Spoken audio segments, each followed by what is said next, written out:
Hello and welcome to Online with SFFP. I'm Elise Skierbeek, the collection manager and film restorer of San Francisco Film Preserve. SFFP is dedicated to highlighting our shared film heritage through restoration, preservation, access, and advocacy. And you can learn all about SFFP at filmpreserve.org and on social media at SFFilmpreserve. We've had some very exciting announcements this month, namely the announcement of our brand new 4K restoration of Murnau's 1927 masterpiece Sunrise in 3 versions, including the iconic Movietone version, as well as a trailer and outtakes. And the restoration will premiere at the annual Il Cinema Ritrovato Festival in Bologna in June. At the very same time, we've launched a membership program. So please consider joining us in that. Lots of perks, notably at the front row level and above. You'll have your name inscribed permanently in the credits of our films during the membership period. And it's a special opportunity to get involved right now. But back to today, SFFP is dedicated to advocating for the field of moving image preservation, which is why we initiated this free online series in February of 2025. Today's talk is the 16th edition in the series, and the series has covered everything from lost Indian cinema to early German stuntmen on screen to the roots of Guatemalan film heritage and much more. And you can watch all of those past editions of Online with SFFP on our website and our YouTube channel. Today, I'm very excited to be hosting SFFP's very own Robert Byrne because his research on cinema slides presents truly unique glimpses into the history of theater advertising and communication in the cinema space. Rob Byrne is a film preservationist and restorer specializing in early cinema and films of the silent era. In conjunction with film archives and collections worldwide, he's led restorations and resurrections of more than 40 feature films and numerous short subjects.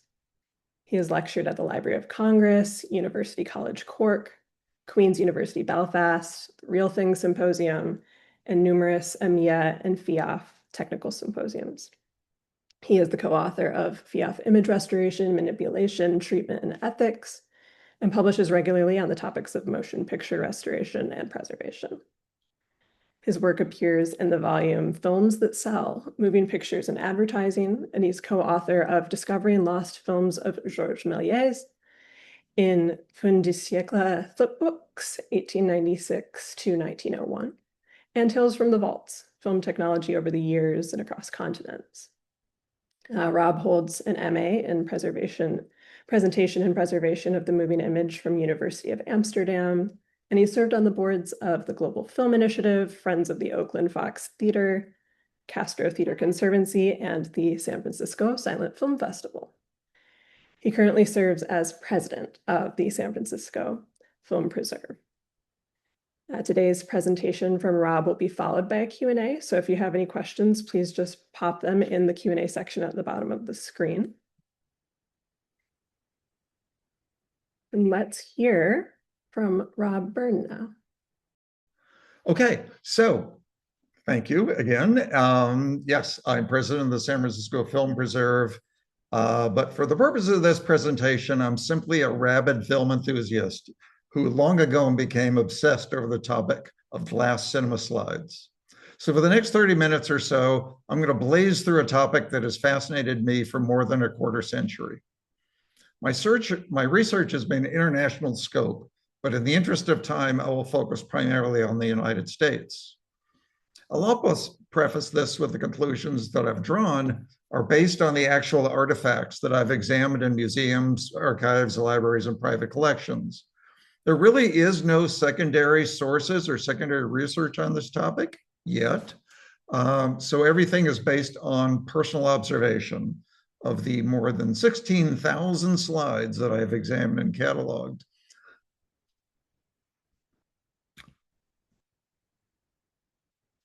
Next.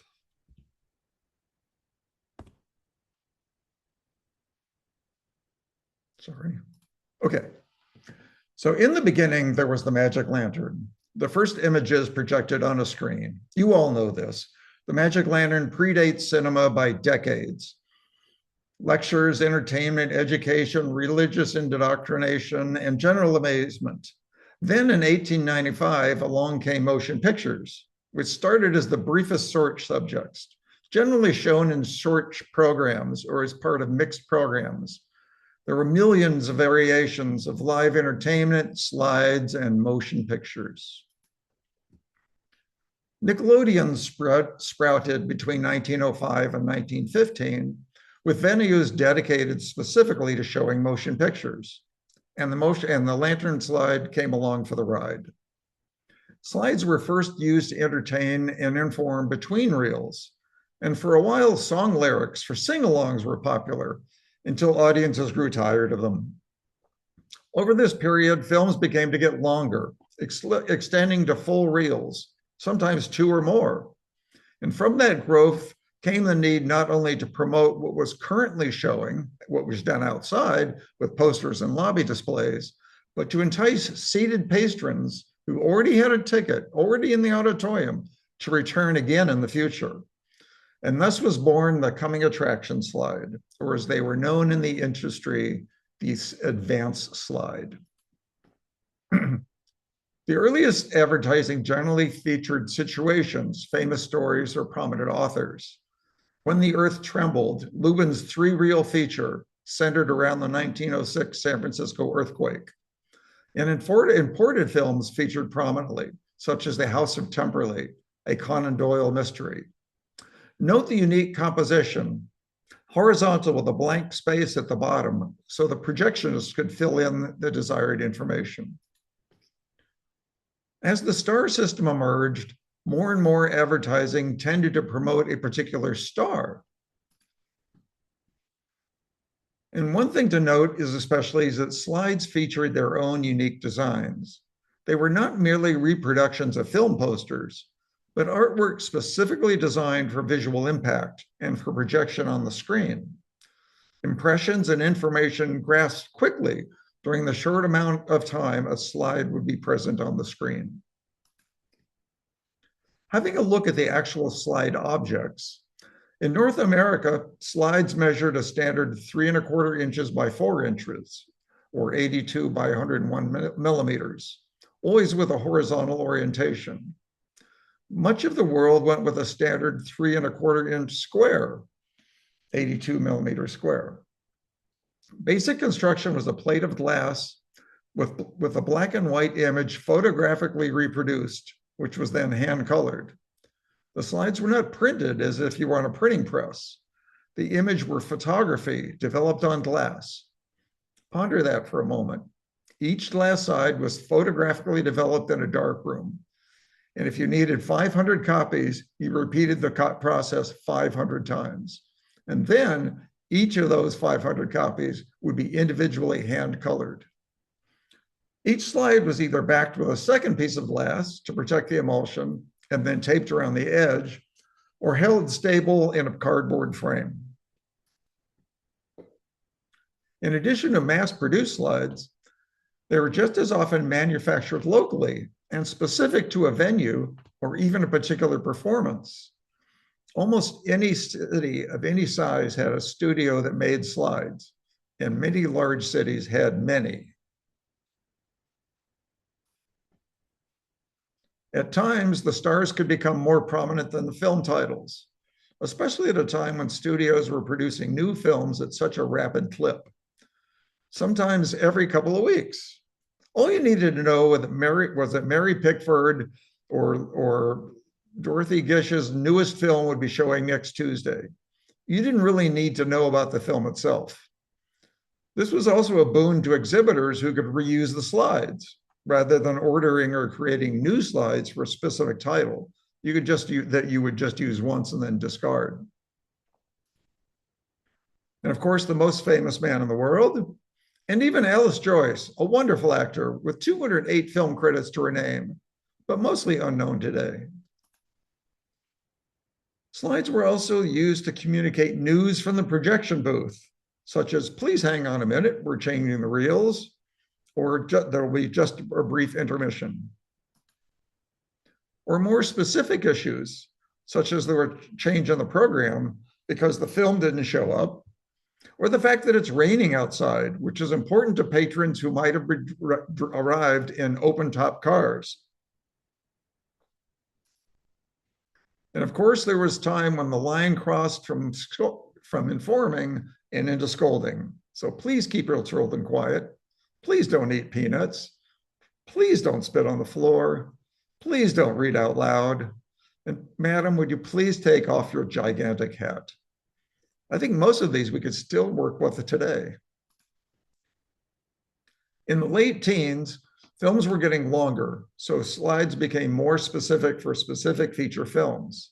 Some of the features that would become major stars some of the figures that would become major stars in the 20s emerge.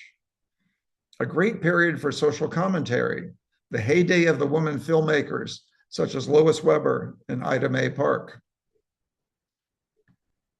There's a series of 3 venue-produced slides for Ida Mae Park's social commentary feature, Bread. Serials were a popular programming staple. Often there was a generic slide where the exhibitor could just write in whatever episode was coming next. But at the same time, slides were often produced to promote the individual chapters. Here is Universal's The Red Glove, starring Marie Mollkamp. First there is the generic slide, and then 4 other slides that match up with specific chapters. Douglas Fairbanks arrives on the scene, and William S. Hart comes into his own as a major box office attraction. And Fox. Oh, the tragedy of Fox. In so many cases, we are left only with the only projectable glimpses of so many films we will never see. Virtually all the films of Theda Bara, Annette Kellerman, and so many others that went up in the Great Fox Vault Fire of 1937. America entered the Great War in Europe, and Hollywood and slide promotion followed. Not only producing films, but American audiences were deluged between reels, imploring them to purchase war bonds, save resources, donate to worthy causes, and sacrifice for the cause. An article in Moving Picture World shared some behind-the-scenes views of a slide manufacturing company. Here's the art room. And if you look on the table behind, you actually see the camera-ready art for various slides. These mostly look to me like Paramount slides. I've tried to actually identify find the original one of those slides, but I haven't been successful yet. But I'll do it. The dark room and slide room. Here's a posed picture of some men developing slides. And the printing room, like another staged image where not a printing press in sight, but they are developing and photographically printing the slides. And don't forget the coloring. Every single slide was hand colored.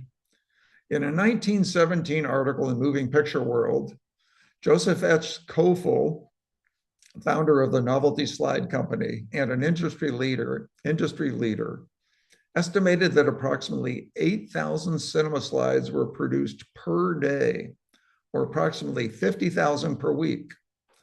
A truly astonishing figure. And where did they all go?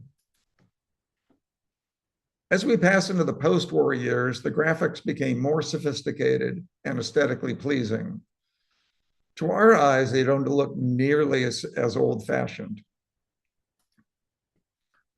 Unlike a trailer, a slide had to convey the entire essence of a film in a single image, and one that will not only be on the screen for a short amount of time. And as always, exoticism sells, be it the scandalous Nazimova or the Italian, or the Latin, actually Italian, heartthrob, Rudolph Valentino. It becomes not uncommon to see multiple designs that would appeal to different types of audience segments, male or female, urban versus rural. There may be 2, 3, or even more variations for a single title. One might emphasize action or danger, while the other variation highlights love or romance. Western films might pair a gunslinging slide with one of our cowboy hero embracing his beloved, be it a woman or maybe his horse. Once again, the dashing Valentino guaranteed box office success. Between films, you might be reminded that certain personalities were associated with a particular studio. Remembering that theaters were often affiliated with specific studios or distributors. In this case, promoting the stars, but clearly indicating that all these wonderful people are associated with Paramount Pictures. And where the movie stars go, product endorsements are sure to follow, whether it's Joan Crawford with hosiery, Ben Turpin hawking tires, Betty Compson telling us how much she enjoys Lucky Strike cigarettes with no throat irritation and no cough, while Laura LaPlante admires her lovely Hebros watch. And local advertisers could pay to have their companies mentioned along with images of current events. Here are two film-related ones for you. One is a dark day in Hollywood history when Will Hayes became the chairman of the Motion Picture Producers and Distributors of America in 1922. Or the Great Fire disaster that destroyed the famous Players Film Company. That information shared to you courtesy of the Haverhill Electric Company. On into the mid-1920s, slides continued to become more colorful and demonstrate artistic flair. James Cruise reinvented the Western film, and Cecil B. DeMille mucked up scandal wherever he went. And Wings, winner of the Best Production at the first Academy Awards in 1927. Here's the mass-produced slide, as well as a custom venue slide. For the custom slide, they appropriated a film still and created their own one-of-a-type slide. Sometimes it's possible to know which theater or which city a venue-produced slide may be associated with. I don't know in this case, but I do know that accompanied by a 75-piece orchestra, this performance must have been pretty incredible. Projection booths, even in the largest cinemas, included slide projectors along with their arsenal. The middle 20s found the great comedians at their heights. Several of Keaton's slides were illustrated by the popular Jazz Age artist, John Held Jr. But for my money, the end of the silent era, early talkies and pre-code, let's say 1926, 1934, are what I would consider to be the golden era of advanced slide artwork. The slides are often, like the films they promote, bold and artistically interesting. I've done some analysis on the metadata for over the 16,000 slides I've cataloged. It's not really an honest sample. After all, these are the slides that remained and were saved. It's not a random sampling from a comprehensive data set. Still, patterns emerge, and it's possible to identify the companies, where they operated, the characteristics of the slide they produced. This chart is imperfect, but it represents a 50-year time span, which doesn't account for corporate comings and goings, mergers and bankruptcies. There were large players and there were even larger players. But most interesting to me is the 10% represented in pink, the sliver at the top. This sliver represents 214 companies that produced at least one surviving advanced slide.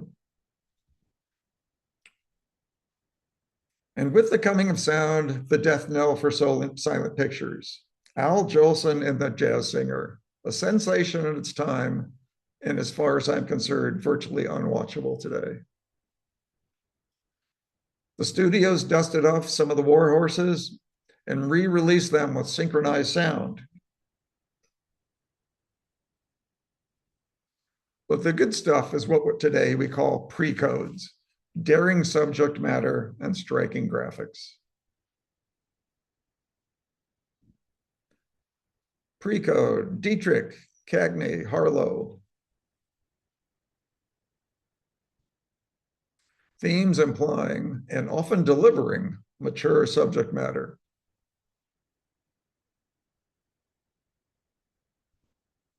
Danger and intrigue.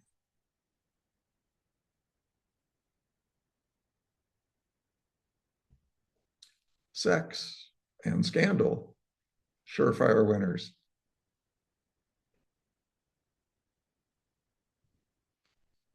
Sometimes definitely pushing the boundaries. Yes, you really can see through those footlight parade dresses. But not everything was footlights and lingerie. The early 30s pushed in all directions. The pre-code doors slammed shut on July 1st, 1934. The movies became more boring, but good slide design held on for a little while. Though soon, designs would become much more formulaic and the coloring generic, usually just splashes of yellow, blue, and magenta. As you can see, entering the 40s, even with the great films, the slides become boring, at least become from the major studios. Also, the designs are no longer distinctive. They're simply reproductions of the half-sheet posters, and the coloring is generally slapdash. Though not everything went dull and drab, the sensational Poverty Row producers still knew how to pack a punch with slides that were as exploitive as the wares they were advertising. You just can't go wrong with Nutsies with whips. But by the 1950s, you can pretty much forget it. Slides are just photographs of the half-sheet poster, and they are almost as always universally colored the same. The title is in yellow, the open space at the bottom is blue. Such a shame. There's so many great noir films and so many crappy slides. Such a missed opportunity. No matter what genre, no matter what studio, they all look the same. At this point, I suspect the slides were seldom ever used in proper cinemas. My theory, though I lack evidence to back it up, is that by this time, slide advertisements, at least in America, such as these, were primarily the domain of the drive-in movie theater. It's easy to imagine a rotation of these slides holding the screen while people trekked to and from the snack bar before and between films. The period that boomed, particularly from the end of the war to 1940 to the 1960s, the movies lived on, but at least in America, the art of the cinema slide was dead.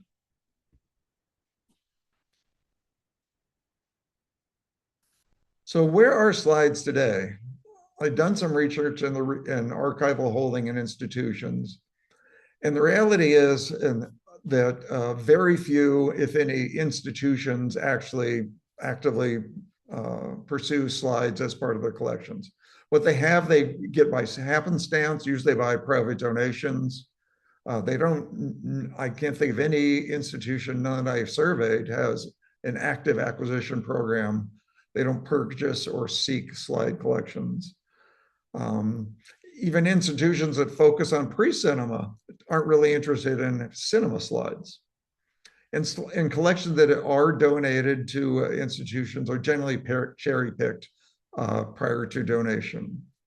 So the rare and highly desirable slides, desirable meaning titles, stars, genres, are almost exclusively in private collections.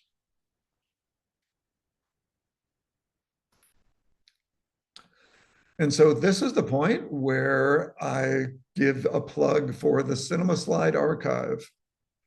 Over the past 25 years, I sought out, cataloged, and scanned more than 14,000 slides from institutional and private collections. My COVID stay-at-home project was to bring the still growing collection online. That includes not only images, but also complete metadata for every slide. You can find it on startsthursday.com. There's the QR code. Take it for a spin. I will warn you, though, that you may be falling into a rabbit hole that will not be easy to escape. So thank you very much. I will turn it back over to Elise and we can do a little Q&A. Wow. Thank you, Rob. And thank you for your service scanning and hunting these down across both, institutional and private collections. We have a couple questions in the queue. Yeah. One is from Fritzy. When did song slides lose popularity among US filmgoers? They went pretty early, actually, in the early aughts. When you read the early trade press has a lot, they would have a section on the slide business. And you see pretty early in the early 1900s, first of all, large numbers of complaints about low quality slides of slide producers copying each other's slides, making poor quality poor quality reproductions, and just simply flooding the market. And apparently, the audiences just got tired of it after a while, and the slide producers didn't find a business in it, and that was sort of the end of it. Hmm. Now, that's not to say it was totally dead. You can see into even the 20s. Often there are series of sides with songs, but they're often associated with a particular film. Sometimes a film would have a theme song, and there would be a set of like 16, 18 slides with the film lyrics with scenes from the song from the film going. So, but those would be more of a special thing. That wouldn't be a standard part of a night, would not necessarily be a sing along. Incredible.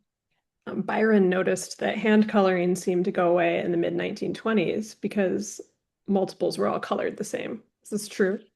No, it's one of the things. If you go plowing into the archive, I often have multiple examples because you can have four different examples of a slide and four different coloring techniques. Whether it's just they use blue for something instead of red or whatever, so they're not uniform.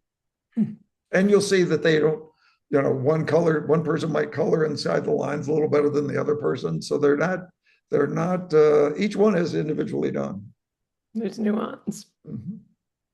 Tanvin asks, have you managed to have a look at the collection of London Cinema Museum? They have a lot of slides, but the manager has said that they're totally uncatalogued. They have. I have visited the Cinema Museum, and they have a fantastic collection. Um, I've often thought about going and seeing if we could spend a month there and scan their collection because it's massive. And they go in Britain. Cinema slides continued on. Cinema slides ending in the early 60s in America was not necessarily the case in the rest of the world. In Britain, they carry on much longer. In Australia, they went on much longer. I have a Jaws 2 slide from Australia. I have an Easy Rider slide from Australia. Hong Kong, definitely into the 70s, and certainly Britain. Wow. Anjali wants to know what are the best ways to safely store these slides? They're actually pretty sturdy. I have them. I have a fairly substantial collection. I keep them in an acid-proof envelopes, in an acid-proof boxes, like about the size of a shoebox, but then just cool and dry. They're very stable.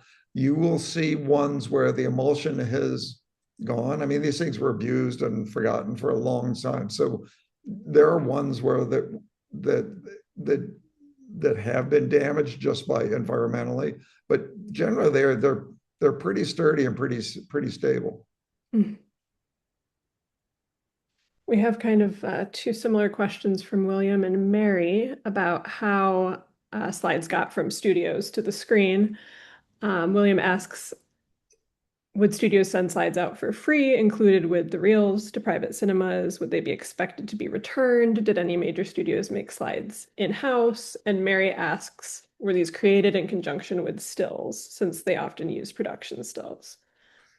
What were some of the companies affiliated, or were some companies affiliated with only certain studios? Sorry, that's a lot of questions, but just kind of like how did they route? Yeah, so it changes over time. You know, there's no universal answer. In the beginning, if you remember the early slide, they would be an exhibitor would order them from a slide company. There's advertisements say, tell us the name of the film you want, and they will create a slide for it and send it to you. So that would be you as an exhibitor in the early times would just go to you go later into the period, and you can get, once you get into the mid 20s, late 20s, you can see the publicity booklets, the press guides that would come out with the film.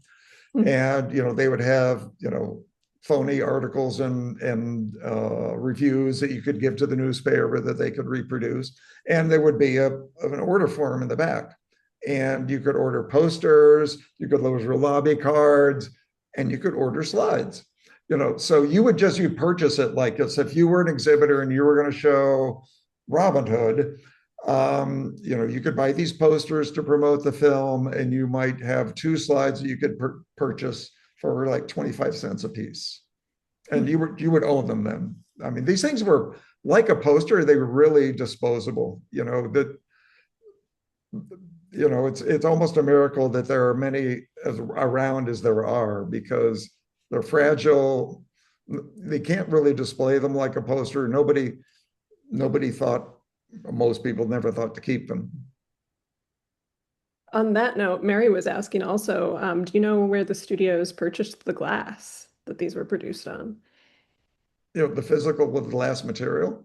I have no idea. I mean, these companies were actually all over America, you know, particularly the smaller ones, and early on, they tended to consolidate around the late 20s.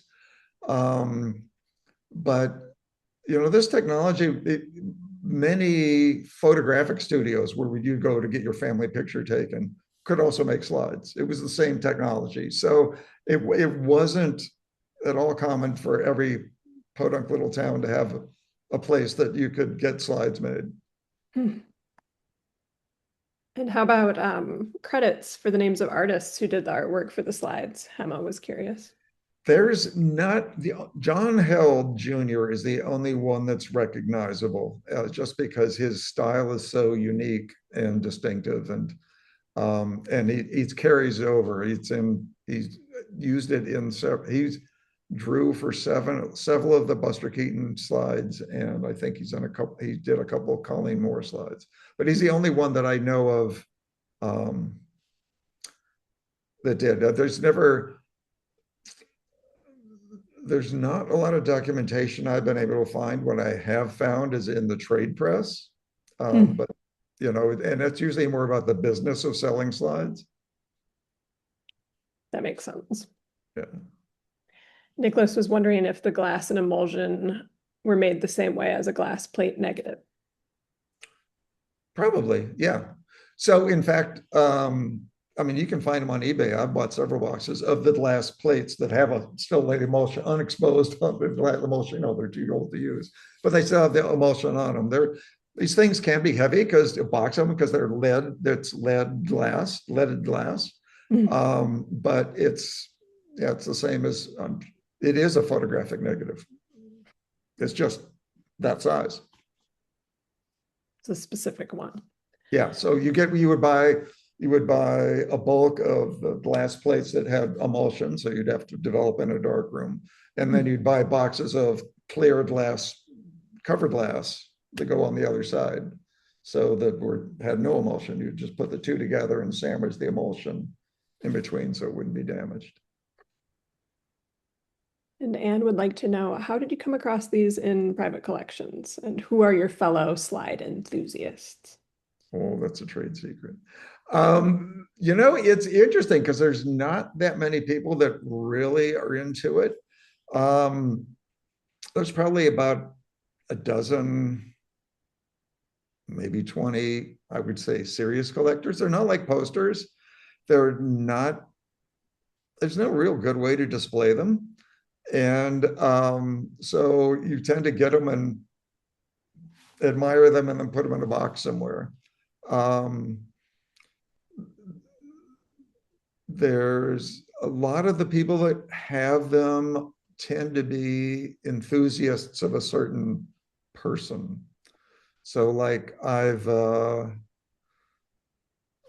somebody might be a huge Douglas Fairbanks fan. Well, they might only have slides with Douglas Fairbanks or Sherlock Holmes or Clara Bow or whatever. So because the slide collecting world is a fairly small group, you end up sometimes bidding against each other for things, but you also got to know each other for art, and you also bird dog for other people. I know somebody that collects of this genre or something.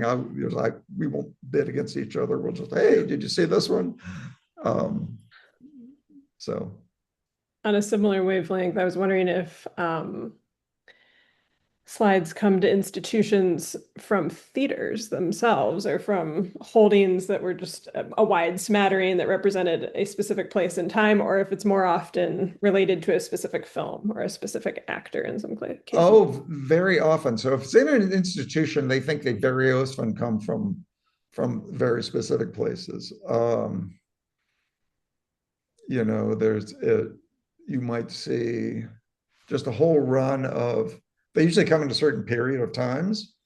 Okay, here's Republic Films, Republic Studios from 1 year, and some big group, or you might see ones that were produced by a certain venue or somebody like that, a theater that are like, these are very specific to Mhm. Clunes in Los Angeles. I've got about a dozen slides from Clunes in Los Angeles. Mm. Um, so they do come to, there's one collection has a huge batch with a huge number of duplicates that I assume actually came from a film distributor. Why would they have 10 of the same slide for some crummy B film? So I think seems pretty obvious that's where those came from. Thank you. There was a question about the gendered aspects of the labor that goes into these slides and whether you know anything about that division. And from the images, it does seem as if women did the majority of coloring, as was the case with film. Do you know if women as well as men designed the slides? This came from Veronica. I don't know. I mean, what I do notice, I mean, obviously in the pictures you saw, right, the women are doing the color and the guys are in the art room and in the dark room. Um, but I see that similarity, for whatever reason, also in film production itself. So not in directing, acting, and that sort of thing, but on the production side of making films. Mm. I was recently going through a group of films on early film production, and you will see that the men are making the sets, the men are the cameramen, the men are this, the men are in the dark room, but the women are the editors. They're wheeling through and they're assembling the films and that sort of thing. Now uh, in Pate, when they would hand color films, you'll see pictures of those hand coloring, and that's almost always all women too. Mm. And the excuse I've read, the reason I've seen presented is that women's hands were smaller and they have the dexterity to do this finer work. But I Mm. don't, I'm not sure if that, Possible. I'm not sure that why that explains why a woman couldn't be a cameraman, but I think that supposedly was why. It's probably because they could pay them less too. Absolutely. I'm just going to take a guess, but Shout out to women editors. absolutely. Um, Brian to ask, I'm curious if you've seen any instances of projection booth announcement, spectator discipline, intermission, entertainment slides. That's funny, spectator discipline, that Yeah. are themed to the screenings, either the exact film title or the loose theme of the programming of a show. Where Yeah. No, not in the announcement slides because they tended to be generic, right? That might be that they might pull out the same slide for years. And there are catalogs where I have slide producing catalogs where here's a catalog of nothing but those kind of slides, right? You know, of either advertisements for every kind of business you can think of, where you just write the name in the bottom, but also reel changes and intermissions and all kinds of things like that. But I've never seen an announcement slide, you know, instructing the audience to do something that is specific to a film or, yeah. It could be interesting to discover an interactive quality or something along those lines. Yeah, well, if I could share you, I'll give a plug to the, what do we got? We have time, right? Let Oh me yeah. let me Yep. share the website with you. Hang on. And I'll show you some things will sync you into.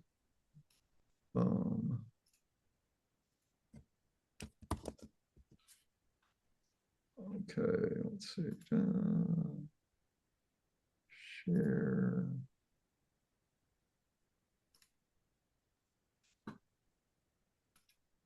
Okay, here's the website. And you can do a search.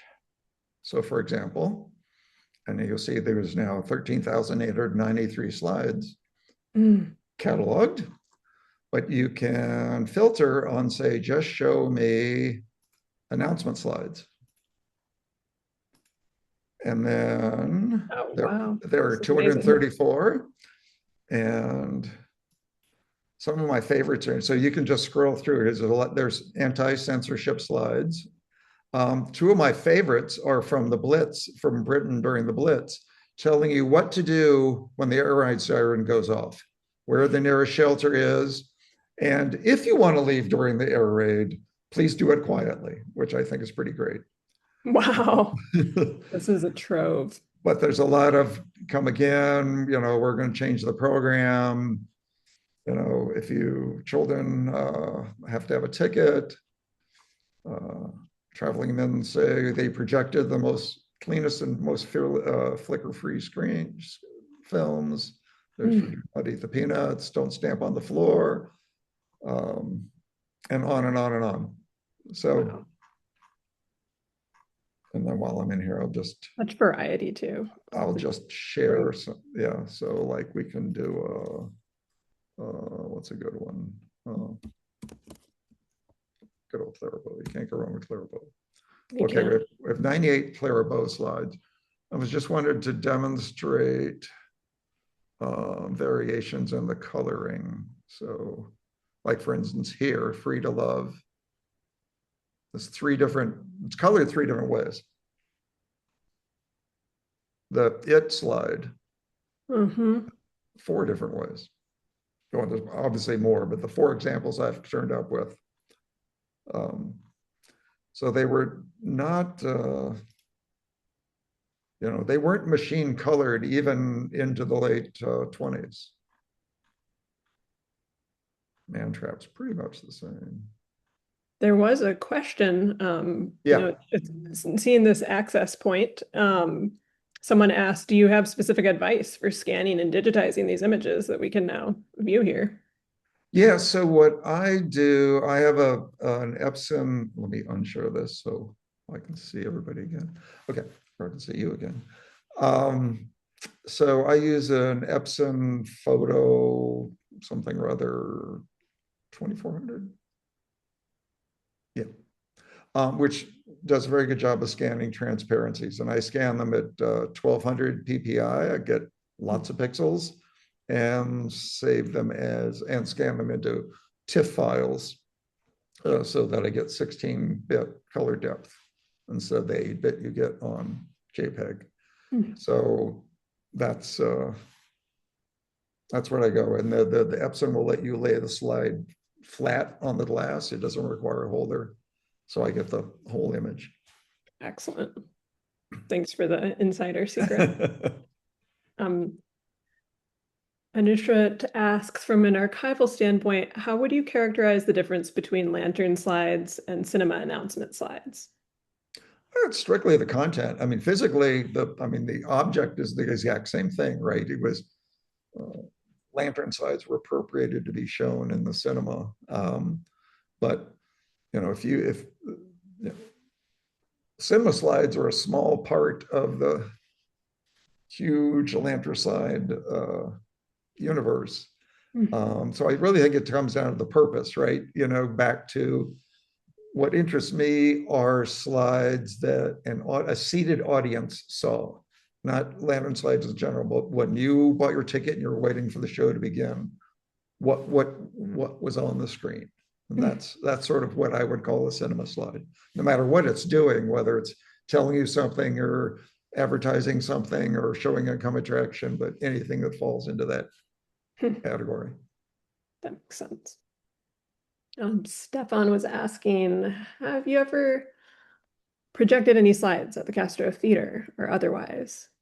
Not physical slides. We've projected it's actually very often in the slide rotation before a film at the Silent Film Festival, where we will show the digitized image, through the digital projector. But I don't know if the projectors up there even have the attachment anymore, or there's certainly not a slide projector up there. Some projectors would have had an attachment, but do you know if they did have that attachment, if there's any effect on the slide if you project it the way it is? I wouldn't think so. I mean, these things were shown through a carbon arc projector 100 years ago, and they still look pretty good. The one way you see them fade really is more prolonged exposure. So I've seen people make stained glass out of them or make window boxes and put a light behind them. And over the years, you'll see these displays and like the slides are all yellow or something where the colors have ultimately faded. But I think relatively short exposure through these were made to be exposed through a projector. So I think they would hold up pretty well today, though I haven't done it. Were sides made for both short films and feature films? Thomas asks. There are some.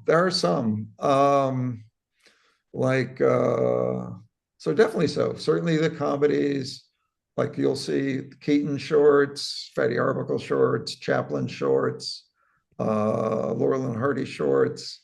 So definitely so. Yeah. And Anne wanted to know, do you have a favorite or a great story about how you acquired a particular slide or slides? No,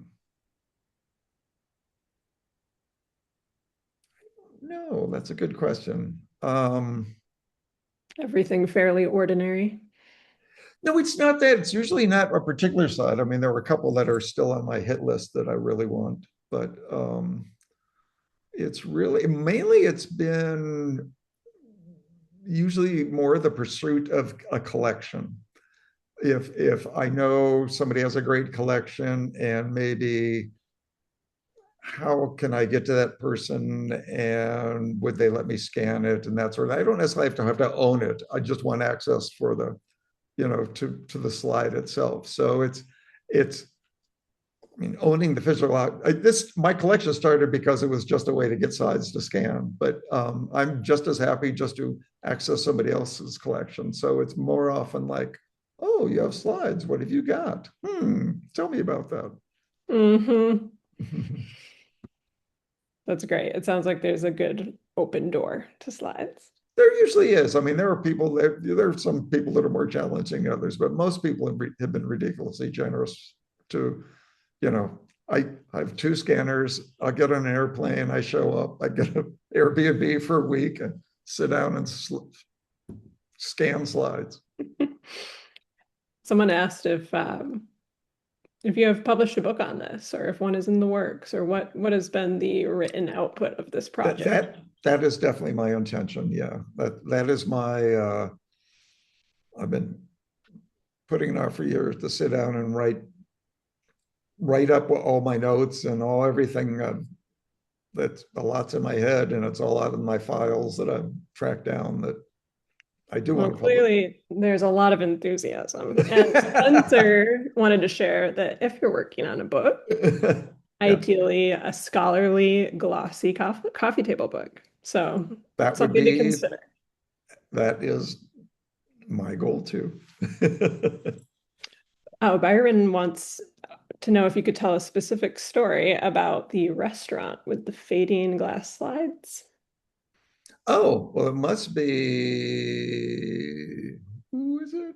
Byron Callows. Oh, hey, speaking of somebody who I've traveled to scan their collection. So that was a couple of years ago in Portland. It was a good trip. Um, I think he's probably alluding to the Magic Castle in Hollywood, which is this amazing place. You have to go by invitation of a member. Um, and it's for musicians, right? Houdini, is God there and all that sort of thing. But the bar and the restaurant are all done with slides with lights underneath them. And it's such a shame because they've all turned yellow. You look, you get to the bar and order a drink and you look down and go, oh. so, so it's like, wow, that's a really great one. It's too bad it's wrecked. Anticlimactic. Yeah, for sure. Let's see what else. There's been so much activity in both of the chats. Oh, could you repeat the name of the site that you were walking us through? I can put it in Yeah, the chat for everyone. sure. It starts Thursday, right? Just like when a film is going to begin. It's startsthursday.com. Let me grab the link. It's a goofy title, but the URL is available. So Nice. I think it's clever. Okay, I'm adding that to the chat. there we go. Let's see. Oh, thank you. Somebody already grabbed it for us. Let's see.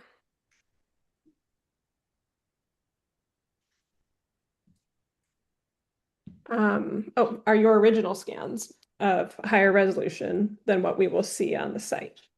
Yes. Yeah. So there's no way you can't put these monster files on the website. So what's on the website or scaled down? Actually, I should show you if you haven't. I'll share back again. Are we what am I sharing? The website? Yeah. Okay. Yeah. So on any of these, you can click into it, and there's all the metadata for the slide itself. So the manufacturer slide, the style itself, etc. But what's on the website are definitely a lower resolution of what the originals I've scanned. So yeah, I guess that's the end of the question. If somebody is working on a publication or has a need for a specific image, I'm happy to share it. And I'll note that there's been a lot of commentary from folks who have ideas for where you could find more material. They want to get in touch. And I just want to assure everybody I will have a record of the chat and we'll parse through it. And Rob will learn all of these options for connecting. Fantastic. And also there's a contact if you go to the website on the contact page, there's an email specifically for we have a couple more questions, and I think we have just enough time for them. For okay. those who want to keep hanging out and hearing all this great info. Were slides as widely used in Europe as in the US during the silent era? Not that I can tell. So this has been a huge search for me. Mostly what I have found, and I've really, really put an effort into finding non-North American slides. Very popular in Britain, not so much on continental Europe. I have yet to find, the exception is Germany, but most countries, I've yet to find a locally produced like a French slide for a French film. Never seen one. Hmm. There's in the Museum of Prehistory or Pre-Cinema or whatever in Italy, they have slides, but they're actually American slides for American films. And I don't know how they got there, but they're not Italian slides for Italian films. Hmm. I see slides for in New Zealand, India, Australia, um, Hong Kong, Singapore. Almost, it kind of boils down to English-speaking countries or countries that were colonized by the British or whatever. Mhm. Not so much in other countries, and I've really put a concerted effort into finding them. If anybody has access to or knows of slides in the non-English countries, I would love to know about them. You do Drop them see, to come. so the one exception is you do see product advertisements. So I do from all of the countries I see, buy this drink or buy this product or something like that, but not film. So those were slides that were used in a cinema context, but they are not advertising a coming film. Interesting. Does your scanning method capture labels and non-glass information? No. And the reason is because when you scan a transparency, the light goes through and is recorded by the sensor on what goes through. So you can scan a transparency either was it opaque or transparent. So you can't capture the label and the image on the glass at the same time. It would be two scans. Hmm. So those times I showed you, or the earlier ones when I showed you the whole frame, that was I had scanned the frame, I'd scanned the image, and then I stuck them together to get a whole picture of the object. Amazing. Um, there's one more question, but before we hit 1 p.m. Pacific time, I'm going to just plug our next online at SFFP, and then we can have a special extra question.